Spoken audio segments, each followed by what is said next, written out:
Hola, muy buenos días. ¿Cómo están? Antes de arrancar con ciencias naturales, que hoy tenemos el tema de la transferencia del calor, voy a hacer un breve repaso sobre la materia y sus estados, los cambios de la materia. Nosotros sabemos bien que la materia se nos puede presentar en tres formas distintas: sólido, líquido y gaseoso. Pero los cambios de la materia dependen ¿de qué? De la temperatura de esa materia. A mayor temperatura o a menor temperatura. Por eso acá hice el dibujito del termómetro. Cuando nosotros tenemos un hielo, ¿sí? Y se derrite, ¿qué pasa cuando lo sacamos al sol? Está a mayor temperatura.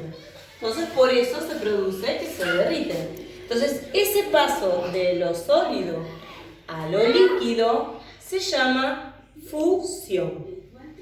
Cuando este líquido se pone frente, por ejemplo, en una olla sobre una hornalla y empieza a hacer ebullición, que empieza a evaporarse, eso ocurre a los 100 grados centígrados.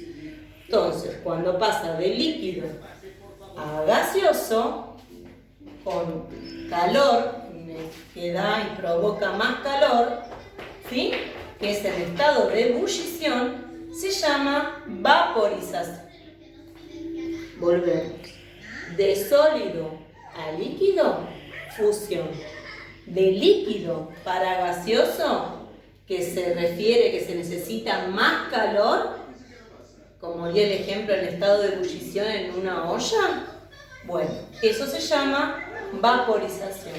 También yo en el otro video había dado un ejemplo, por ejemplo, cuando pasa con los ríos o los mares, y cuando se calienta mucho el agua, o en la pileta misma que uno tiene en casa, si ustedes pueden ver que si hace mucho calor, a veces pueden ver y observar que el agua como que comienza a bajar. ¿Por qué? Porque esa agua también se evapora.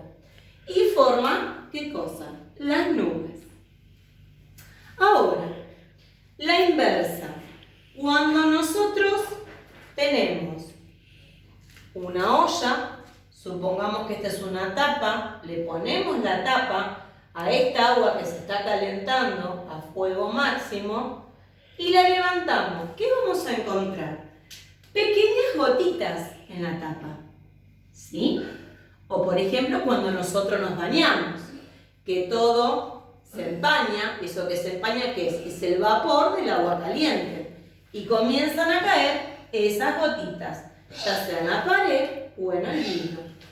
Estas gotitas, o sea, del estado gaseoso, cuando pasa al estado líquido, se llama condensación. ¿Por qué? Porque ese vapor que larga la olla, que está tapada, ¿sí? Comienza a transformarse sola. ¿Por qué? Porque empieza a enfriarse esas partículas que empiezan a transformarse en esas pequeñas gotitas. Entonces, como por eso decimos, de estado gaseoso a líquido es condensación.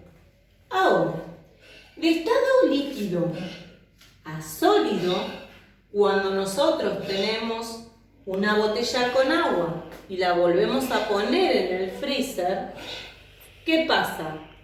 Ese líquido volvió a pasar a sólido. Entonces, ¿eso cómo se llama? Solidificación. La sublimación, que ustedes pueden ver y vieron que estaba en información, ¿qué es eso? Es que saltea un paso. ¿Qué paso saltea? El paso líquido. Porque es el paso automáticamente de sólido, ¿sí? a estado gaseoso. ¿Está bien? Ahí tenemos una sublimación. Un ejemplo de sublimación es el hielo en frío, que es lo que se utiliza, por ejemplo, en las heladerías. En las heladeras de abajo, que mantienen el frío de esos hielos, de esos helados, eso es hielo en seco, ¿sí? También el hielo en seco se puede utilizar para quemar verrugas. ¿Vamos bien? Cuando nosotros hablamos de una sublimación regresiva, ¿qué quiere decir? Que de estado gaseoso pasa a sólido. Esto lo puede ocurrir, o esto lo podemos ver, ¿en dónde? Por ejemplo, en la parte donde hace mucho frío. Ese vapor que hay, por ejemplo, en el sur, cuando empiezan a haber vapores, no le permiten que pasen a un estado líquido, sino que automáticamente se congela y se forma una escarcha, se endurece, ¿sí? Entonces, por eso tenemos un ejemplo de sublimación regresiva. Evita un paso al estado líquido, automáticamente del estado gaseoso pasa al estado sólido, ¿sí?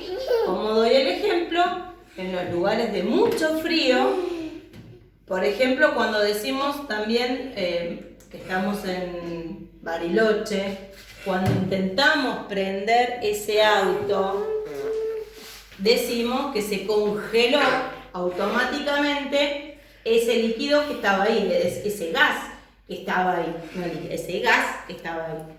¿Sí? Entonces, para que queden claros, los cambios de estado depende del cambio de temperatura, depende del cambio de calor que tenga esa materia. Si tenemos fusión, es de un sólido a un líquido. ¿Qué quiere decir acá? Que el calor empezó a hacer que este sólido se derrita. ¿Va bien? Y acá, cuando nosotros queremos pasar este líquido a una olla, por ejemplo, para cocinar, que se agrega más calor, esto se produce una vaporización. ¿Sí? Lourdes. Entonces, si nosotros ponemos una tapa, como les dije, en esa olla, vamos a poder observar cómo ese vapor, cuando lo levantamos a la tapa, empieza a enfriarse y se empiezan a formar las pequeñas gotitas, a lo que se denomina condensación. Después, cuando nosotros volvemos a congelar una botella de agua y la metemos en el freezer, es solidificación. Como dijimos, sublimación de estado sólido a gaseoso, ¿sí? Como dimos un ejemplo de sublimación que dijimos, el hielo en seco. Y una sublimación inversa es cuando es de estado gaseoso a sólido. Por ejemplo, cuando les dije, en los lugares fríos, automáticamente ese vapor que sale se transforma en escarcha. ¿Sí? Ahora les voy a explicar qué es lo que pasa con las partículas, ¿sí? Bueno, tengo mi ayudanta. Lourdes, por favor. ¿Qué pasa con las partículas en los distintos tipos de estado? ¿Sí? Cuando nosotros tenemos un estado